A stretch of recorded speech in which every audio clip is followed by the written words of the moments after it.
Hello friends, మనం UPSC civil service examination 2025 ప్రిలిమ్స్లో questions చూస్తున్నాం కదా. నెక్స్ట్ క్వశ్చన్ చూద్దాం.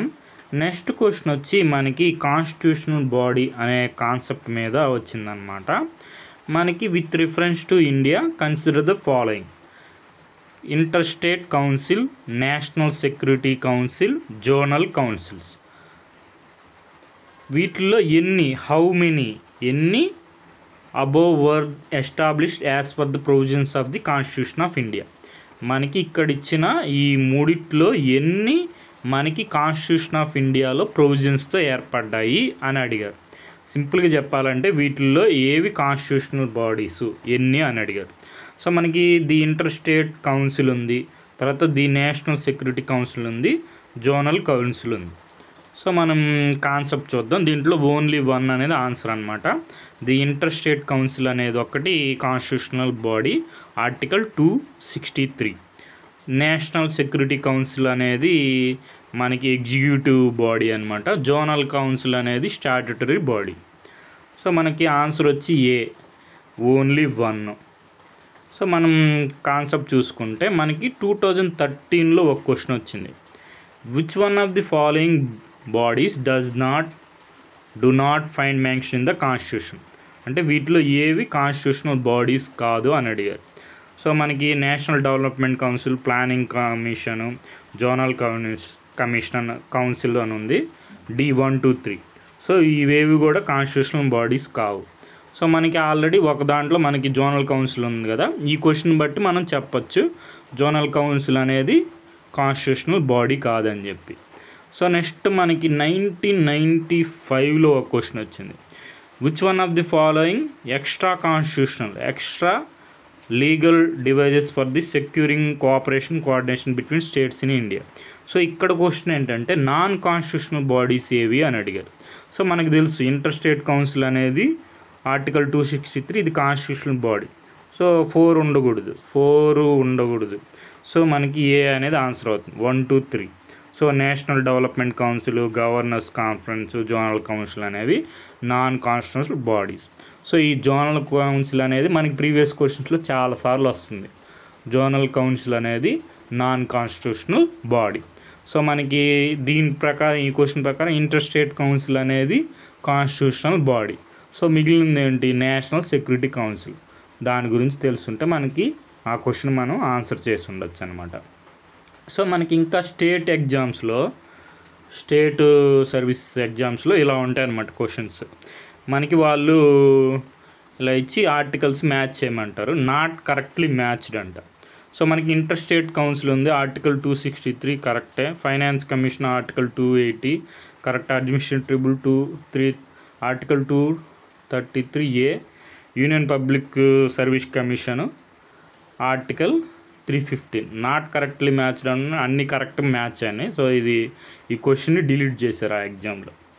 సో మనకి ఇంటర్ స్టేట్ కౌన్సిల్ చూసుకుంటే article 263 correct. Finance commission article 280. Administrative tribunal article 323A. Next union public service commission article 315 అనమాట. So మనకి ఇక్కడ ఇంటర్ స్టేట్ కౌన్సిల్ చూసుకుంటే ఆర్టికల్ 263 ఉంది. అంటే ఇంటర్ స్టేట్ కౌన్సిల్కి కాన్స్టిట్యూషనల్ ప్రొవిజన్ ఉంది కాబట్టి అది కాన్స్టిట్యూషనల్ బాడీ అనమాట. సో నెక్స్ట్ ఇంకో క్వశ్చన్ చూసుకుంటే ఈ క్వశ్చన్ చూడండి. ఫైనాన్స్ కమిషన్, ఇది కూడా మనకి కాన్స్టిట్యూషనల్ బాడీ. మనం ఇప్పుడే చూసాం ఫైనాన్స్ కమిషన్ ఆర్టికల్ 280 అంటే బీకి 3 ఉండాలి. బీకి 3 ఉండే 2 ఆప్షన్స్ ఉన్నాయి. నెక్స్ట్ ఇంకేం తెలుసు మనకి, all India services article 312.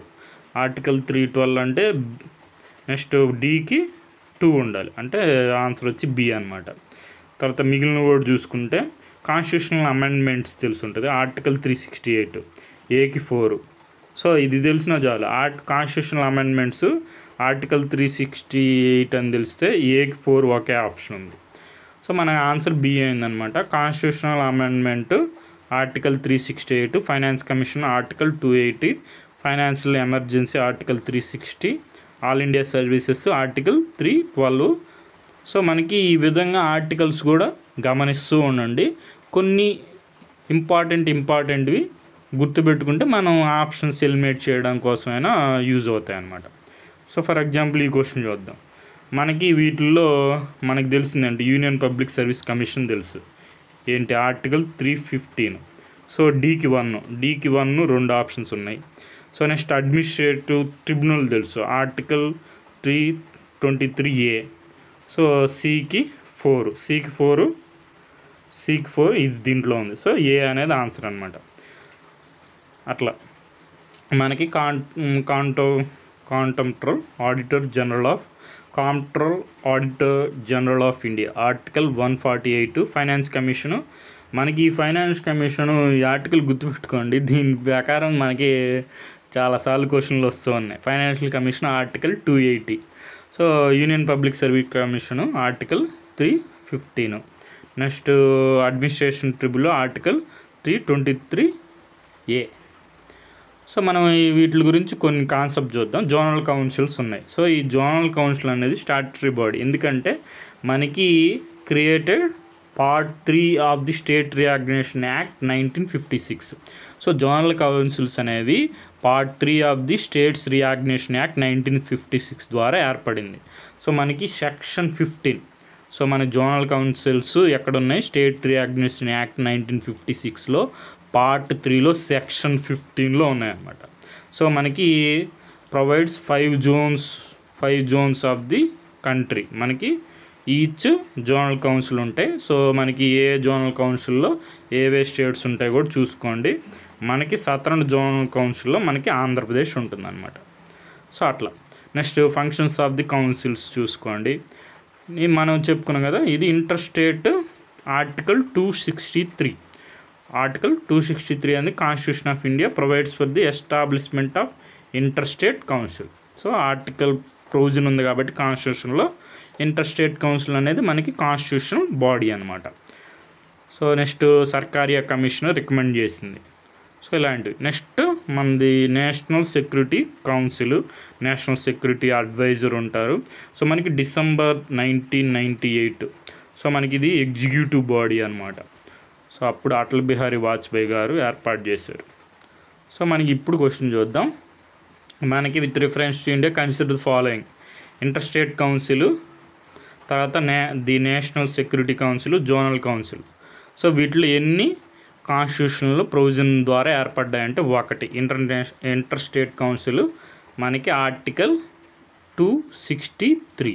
So మనకి నేషనల్ సెక్యూరిటీ కౌన్సిల్ అనే ఎగ్జిక్యూటివ్ బాడీ 1998లో ఏర్పడింది. సో నెక్స్ట్ జోనల్ కౌన్సిల్స్ అనేవి మనకి statutory body state reorganisation act 1956 ద్వారా ఏర్పడింది అనమాట. సో మనకి ఆన్సర్ వచ్చి ఓన్లీ 1 అవుతుంది. So okay friends, thank you for watching.